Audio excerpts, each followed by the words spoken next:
Some heroes drive routes, not race cars. When 54-year-old Patricia Williams climbed onto the Tonight Show stage with the steady confidence of someone who had navigated city streets for 16 years, nobody expected her to reveal the most heartwarming secret in transportation history. Jimmy Fallon had planned a simple segment about transit heroes. Leonardo DiCaprio was there to promote his latest environmental documentary, but what Patricia was about to confess would silence Studio 6B and prove that sometimes the most important journeys aren't about reaching destinations. They're about making sure nobody gets left behind. The cameras were rolling, the audience was smiling at the dedicated bus driver, and then Patricia spoke 10 words that changed everything. My bus isn't just transportation, it's a lifeline. What came next wasn't just television. It was a masterclass in community care that would leave two celebrities speechless and redefine what it means to serve others when your job becomes your calling. Patricia Williams had been driving the number 47 bus route through downtown Portland, Oregon for exactly 16 years, 4 months, and 19 days. She could tell you the precise count because she had started the job the week after her divorce was finalized, when she needed steady income with benefits and the independence that came from being in control of her own vehicle all day. What was supposed to be a transitional job while she figured out her next career move had become her life's mission.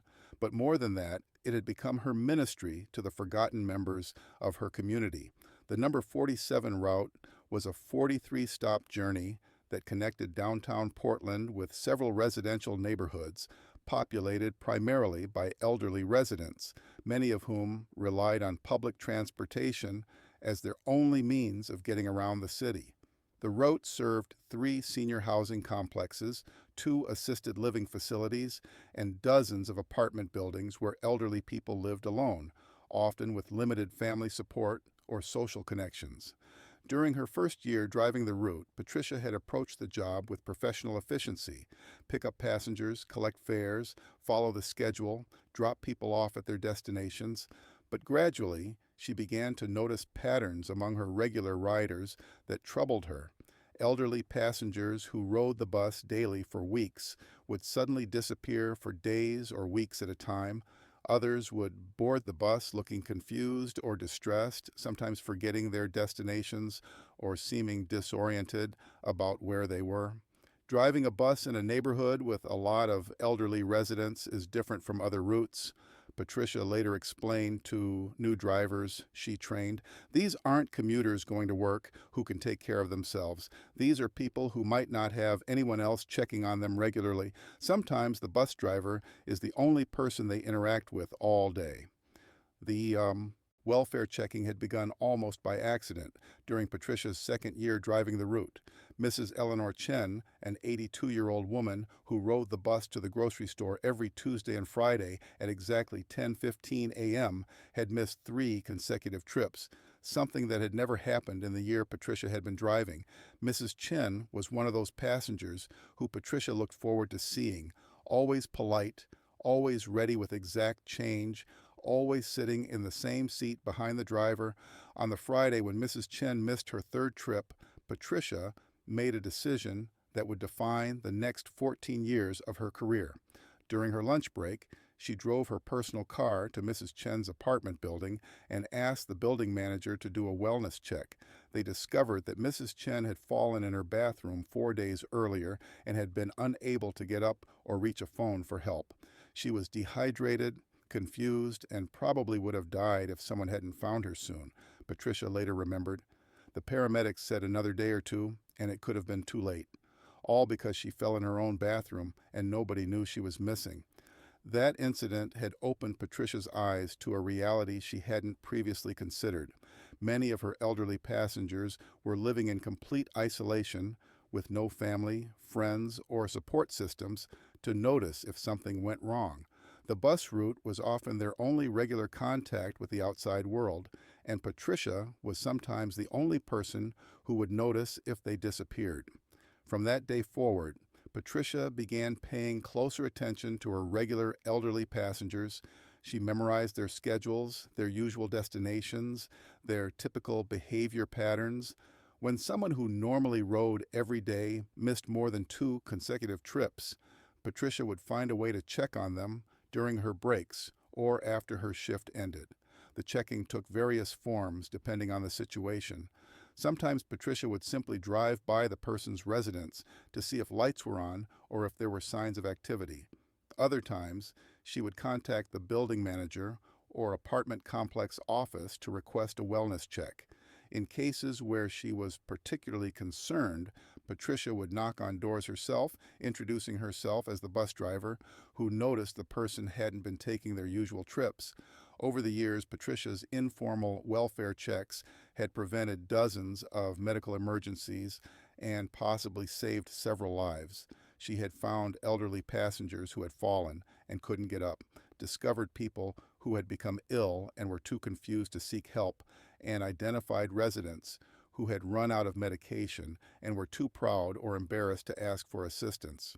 "I found Mr. Rodriguez after he'd had a stroke in his kitchen," Patricia recalled. "He'd been on the floor for 2 days, conscious, but unable to move or call for help.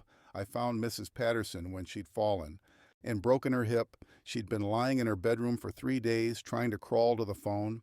I found Mr. Johnson when his diabetes medication ran out and he'd slipped into a diabetic coma." Each rescue had reinforced Patricia's conviction that her role as a bus driver extended far beyond transportation. She had become an unofficial guardian angel for dozens of elderly residents who had no one else looking out for their well-being. But Patricia's care went beyond emergency interventions. She had also become a source of daily human connection for passengers who might otherwise spend days without speaking to another person. She learned their names, remembered details about their lives, asked about their health and their families. For many elderly passengers, the few minutes they spent on Patricia's bus represented the highlight of their social interaction for the day. "Good morning, Mrs. Martinez," Patricia would call out as an elderly woman climbed aboard. "How did your doctor's appointment go yesterday? Did they adjust your blood pressure medication? Or, Mr. Kim, I noticed you've been looking tired lately. Are you sleeping okay? Maybe you should mention it to your doctor next time you see him." These conversations weren't just pleasantries. They were welfare checks disguised as friendly chats. Patricia was gathering information about her passengers' health, mental state, and living situations, filing away details that might become important if someone suddenly stopped appearing on the bus. Patricia's colleagues at the Portland Transit Authority had initially been puzzled by her level of involvement with passengers. Most bus drivers maintained professional distance, focusing on schedules and safety rather than personal relationships. But as word spread about Patricia's life-saving interventions, her approach began to be recognized as an innovative model for community care. "Patricia has redefined what it means to be a public transit driver," said Michael Torres, the Transit Authority's operations manager. "She's not just moving people from point A to point B, she's maintaining social connections that literally keep people alive.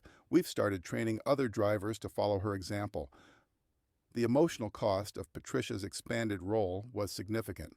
Every elderly passenger who stopped riding became a source of worry until Patricia could confirm they were safe. Every medical emergency she discovered became personal to her in ways that went far beyond professional responsibility. She had attended funerals for passengers who had become like family members, celebrated birthdays and holidays with people who had no other visitors, and grieved for the lonely deaths she occasionally discovered, despite her best efforts. "People ask me how I can handle finding people who've died alone," Patricia said, "but I think about all the people I've found who were still alive, who got help because someone noticed they were missing. I think about the conversations and connections that make people feel less alone, even when they're living by themselves." Patricia kept detailed notes about her regular passengers, not official records, but personal reminders about their schedules, health concerns, family situations, and anything else that might be relevant to their well-being. The notebook had become a comprehensive database of vulnerable community members who needed someone to care about their daily existence. The notes included information like, "Mrs. Foster rides Tuesdays and Thursdays to dialysis, usually boards at 8:20 a.m. should be concerned if absent more than one session," or "Mr. Petrov, grocery shopping. Mondays, very punctual, lives alone, diabetic, adult children live in California, contact building manager if missing more than 1 week. These notes weren't part of Patricia's job description, and she received no additional compensation for maintaining this informal social service system. But over the years, the welfare checking had become so integral to Patricia's sense of purpose that she couldn't imagine doing the job any other way. I realized that in some neighborhoods, the bus driver might be the only city employee who sees the same residents regularly, Patricia explained. Police officers respond to emergencies, social workers handle specific cases, but bus drivers see the same people day after day. We're in a unique position to notice when something changes. Patricia's reputation within the community had grown over the years, and elderly passengers from other bus routes would sometimes transfer to the number 47 just to have Patricia as their driver. Adult children of elderly parents would specifically request that their aging relatives use Patricia's route because they knew she would notice if something went wrong. My mother lives alone and can be stubborn about accepting help, wrote Jennifer Walsh in a letter to the Transit Authority. But knowing that Patricia watches out for her gives me peace of mind. Patricia noticed when my mother's dementia was getting worse before I did, and she helped me get Mom connected with social services. She's not just a bus driver, she's a guardian angel. The physical demands of driving a city bus, combined with the emotional weight of caring for dozens of vulnerable elderly passengers, had taken a toll on Patricia over the years. She often worked overtime to accommodate her welfare checks, used her own gas money to drive to passengers' homes, and lost sleep worrying about people who hadn't appeared on schedule. But Patricia had never considered transferring to a different route or changing careers because she knew that her passengers depended on the safety net she provided. Other routes had younger, more independent riders who could take care of themselves. The number 47 had Patricia's elderly community, and she had come to understand that her presence was literally the difference between life and death for some of her most vulnerable passengers. I know it sounds dramatic, but I feel like this is what I was put on earth to do, Patricia told the Transit Authority chaplain during one of their regular conversations. Not everyone gets to know their calling so clearly. I'm lucky that mine happened to coincide with a job that pays the bills and serves the community. Patricia's work had remained largely invisible to the outside world until a local news story about aging in place and community support systems caught the attention of a Portland journalist. The reporter had been interviewing elderly residents about their daily lives when multiple people mentioned their bus driver Patricia, who watched out for everyone and cared about passengers like family. Curious about this unusually dedicated transit employee, the journalist had reached out to the Portland Transit Authority and discovered the extent of Patricia's informal welfare checking system. The story that resulted highlighted Patricia's life-saving interventions and her role as a community caretaker, catching the attention of national media outlets and eventually the Tonight Show's producers. When Tonight Show producers reached out to Patricia about appearing on the show, she was hesitant and embarrassed. She had never sought recognition for her expanded role and was uncomfortable with the idea of being celebrated for what she considered simply doing her job correctly, but the producers convinced her that sharing her story might inspire other communities to develop similar support systems for elderly residents, and Patricia agreed to participate if it might help other vulnerable people receive better care. The taping was scheduled for a Tuesday evening in December. Patricia had never been on an airplane, had never been to New York, and had never taken vacation time for anything other than family emergencies. The entire experience was overwhelming and surreal, but she kept reminding herself that she was representing not just herself, but all the public transit employees who served communities with dedication beyond their job descriptions. Leonardo DiCaprio was the evening's main guest, scheduled to promote his latest environmental documentary about sustainable transportation systems. During the pre-show preparation, Leonardo had spent time with Patricia in the green room, immediately impressed by her dedication to community service and her innovative approach to public transit as a social service. Transportation is about more than moving people from place to place, Leonardo had told Patricia during their backstage conversation. It's about connecting communities, providing access to opportunities, and creating social equity. What you're doing represents the best of what public transportation can be. The show began with Leonardo's interview, which covered his documentary, but also included discussion of sustainable communities and the importance of public services that serve vulnerable populations. Leonardo was known for his environmental activism, but something about meeting Patricia had made him more reflective about the social dimensions of transportation policy.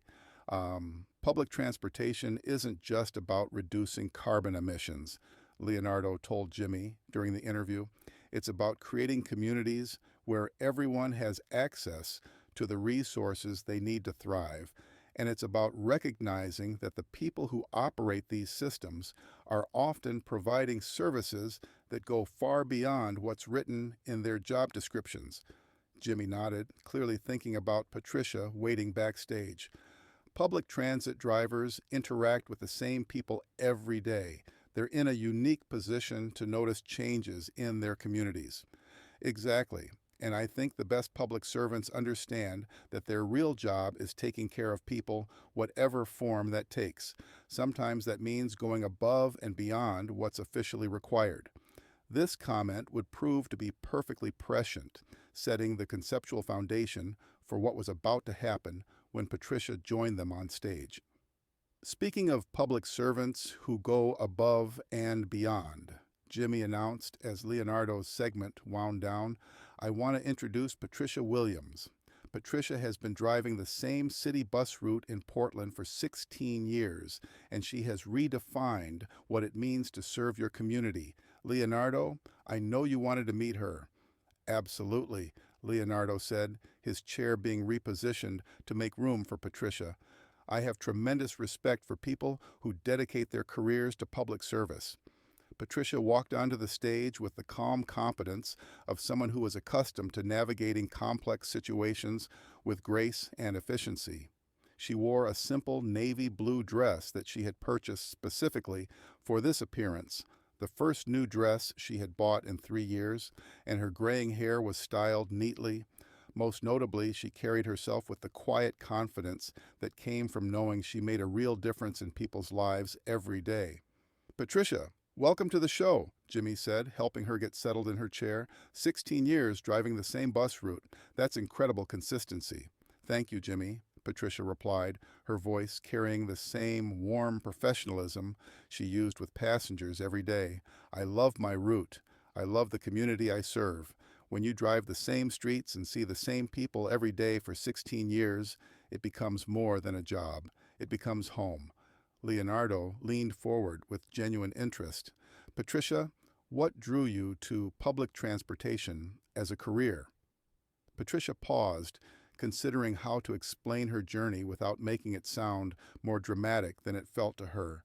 Initially, it was practical. I needed steady work with benefits after my divorce.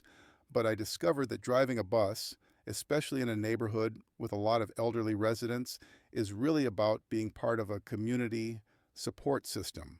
Jimmy nodded thoughtfully. What's the most rewarding part of your job?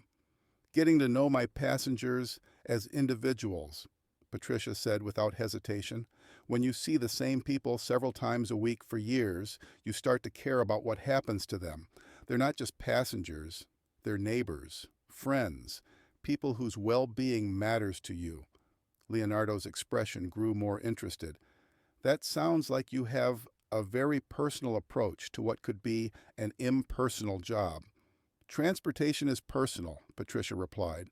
For many of my passengers, especially the elderly ones, the bus isn't just how they get around. It's their connection to the outside world. Some of them don't have family nearby, don't have cars, don't have many opportunities for social interaction. The few minutes they spend on my bus might be the only conversation they have all day. The studio was growing quieter as the audience began to understand that Patricia's work involved more than simply driving a bus. Patricia, Jimmy said gently, the producers told me that you've become known in your community for going above and beyond your job duties. Can you tell us about that? This was the moment Patricia had been both dreading and preparing for. She took a deep breath and decided to be completely honest about the informal social service system she had developed. Jimmy, can I tell you something that isn't technically part of my job description? Of course, Jimmy replied, sensing that something significant was about to be revealed. I keep track of my regular passengers, especially the elderly ones who live alone, Patricia said simply. When someone who usually rides every day suddenly disappears for several days, I check on them. The studio fell silent immediately. Jimmy's expression changed from curious to amazed. Leonardo sat forward in his chair, clearly intrigued by what Patricia was describing. What do you mean you check on them? Jimmy asked. Patricia looked at the two men who were clearly trying to understand the scope of what she was telling them, then at the audience of strangers who were about to learn about her most personal calling. I mean, I go to their homes to make sure they're okay, Patricia explained. I've learned that when elderly people who live alone stop riding the bus, it's often because something has happened to them. They've fallen, they've gotten sick, they've had a medical emergency and can't get help. The impact of this revelation was immediate and profound. Jimmy's eyes widened in amazement. Leonardo's expression showed deep respect and concern. Patricia, Leonardo said, his voice filled with emotion, you're using your own time to do welfare checks on passengers? Yes, Patricia confirmed. In 16 years, I've found 12 passengers who needed emergency medical help, people who had fallen and couldn't get up, people who had become seriously ill and were too confused to call for help, people who had run out of medication and were in medical crisis. Jimmy was clearly struggling to process the magnitude of what Patricia was describing. Patricia, you've literally saved people's lives. I've helped people, Patricia said modestly, but more than that, I've tried to make sure that no one in my community feels completely forgotten. Even if they live alone, even if they don't have family nearby, they know that someone notices if they're missing. Leonardo stood up suddenly, clearly moved by what he was hearing. Patricia, that's extraordinary. You've created an informal, social safety net for vulnerable community members. It's not formal or official, Patricia replied. It's just what neighbors do for each other. When you care about people, you notice when something seems wrong and you check to make sure they're okay. Jimmy walked around his desk, too moved to remain seated. Patricia, can you give us a specific example of how your checking has helped someone? Patricia thought for a moment, wanting to share a story that would illustrate her work without violating anyone's privacy. Last winter, one of my regular passengers, Mrs. Dorothy Foster, hadn't been on the bus for 4 days. Mrs. Foster was 87 years old, rode twice a week to go grocery shopping, very reliable schedule. When she missed the 4th day, I drove to her apartment building during my lunch break. The studio was completely quiet, hanging on every word. I found her in her kitchen. She'd fallen while trying to reach something in a high cabinet, and she'd been on the floor for 3 days. She was conscious but couldn't get up, couldn't reach a phone, and no one else had noticed she was missing. Jimmy felt tears forming in his eyes. 3 days on the floor? She was dehydrated, scared, and probably wouldn't have lasted much longer, Patricia continued. The paramedics said if someone hadn't found her that day, she might not have survived another night. Leonardo was visibly emotional. Patricia, you saved that woman's life simply by noticing she wasn't riding the bus. I saved her because I cared enough to check, Patricia replied. Mrs. Foster is back home now, doing well, and she still rides my bus twice a week. She calls me her guardian angel, but I just call it being a good neighbor. Jimmy addressed the camera directly. Ladies and gentlemen, Patricia Williams has spent 16 years not just driving a bus, but serving as an informal welfare check system for elderly residents who might otherwise be completely isolated. She's preventing medical emergencies and saving lives by simply paying attention to her passengers. The audience responded with sustained emotional applause, but Patricia looked uncomfortable with the attention. I want people to understand that this isn't unusual, Patricia said as the applause died down. Public service workers everywhere, bus drivers, mail carriers, delivery drivers, we're all in positions to notice when something changes in our communities. We just need to care enough to pay attention. Jimmy felt compelled to explore the personal cost of Patricia's expanded role. Patricia, this checking must require a lot of your own time and energy. Do you ever think about just doing your basic job duties? Patricia was quiet for a moment, considering how to articulate something so fundamental to her sense of purpose. Jimmy, I tried that for the first year, she said finally. Just driving the route, picking up passengers, dropping them off. But when I realized that some of my passengers were living in complete isolation, that the bus was their only contact with the outside world, I couldn't ignore that responsibility. But it's not your responsibility, Leonardo pointed out gently. It's not in your job description. Maybe not officially, Patricia replied. But morally, when you're the only person who notices that someone is missing, when you might be the only one who can help them, then it becomes your responsibility. At least it became mine. And Jimmy made a decision that would become one of the most emotional moments in Tonight Show history. Patricia, how many people would you estimate you've helped over the years? Patricia reached into her purse and pulled out a small notebook. I keep track. In 16 years, I've done welfare checks on 47 different passengers. 12 of those resulted in medical emergencies where the person needed immediate help. The others were situations where people were okay, but appreciated knowing someone had noticed they were missing. She opened the notebook and read from her careful notes. Mrs. Chen found after falling in bathroom, 4 days on floor. Mr. Rodriguez, stroke in kitchen, 2 days unable to move. Mrs. Patterson, broken hip, 3 days in bedroom. Mr. Johnson, diabetic coma from missed medication. As Patricia read the list of people she had helped, both Jimmy and Leonardo were visibly affected by the magnitude of her quiet heroism. These are real people whose lives you've saved, Jimmy said, his voice thick with emotion. These are my passengers, Patricia replied simply. My neighbors, my community. When something happens to them, it matters to me. Leonardo walked over to Patricia and took her hands in his. Patricia, you represent everything good about public service. You've shown that caring for communities means caring for individuals. And you've proven that one person really can make a difference. Jimmy added, you've created a safety net for vulnerable people who might otherwise fall through the cracks. As the segment concluded, something unprecedented happened. The entire studio audience rose to their feet in a standing ovation that lasted over 5 minutes. But more than that, many audience members approached Patricia after the show to share their own stories of elderly relatives who had been helped by observant public service workers, thanking her for representing the best of community care. Patricia's appearance on The Tonight Show became a catalyst for national conversation about aging in place, community support systems, and the role of public service workers in maintaining social safety nets. Transit authorities across the country began implementing formal wellness check protocols based on Patricia's informal system. But perhaps the most meaningful response came from Patricia's own passengers, who organized a community celebration to honor her years of service. Over 150 people attended, including dozens of elderly residents who shared stories of how Patricia's attention had made them feel safer and less alone. Patricia doesn't just drive the bus, said Eleanor Chen, the first passenger Patricia had ever helped. She drives the heartbeat of our community. She makes sure that no one is forgotten, that everyone matters, that we're all connected.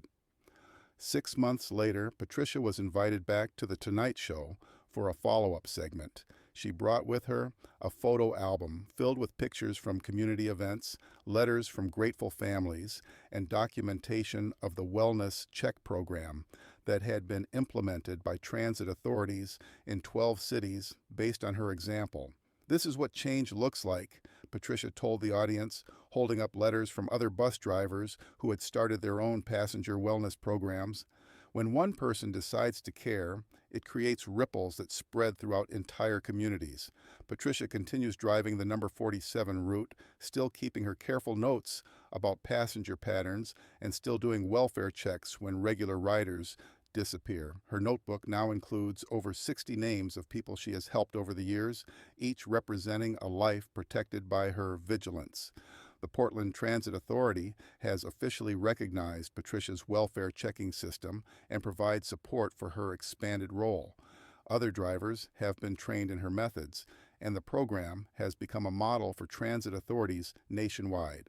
Sometimes the most important journeys aren't about reaching destinations. They're about making sure nobody gets left behind. Patricia Williams proved that public service is about more than performing job duties. It's about recognizing that caring for communities means caring for the most vulnerable individuals within those communities. Today, elderly residents throughout Portland ride public transportation with the confidence that someone is watching out for them, someone notices if they disappear, someone cares enough to check on their well-being. That's not just good public transit, that's good humanity, driven by one woman who understood that her route was more than a series of stops. It was a lifeline connecting isolated people to a community that cared about their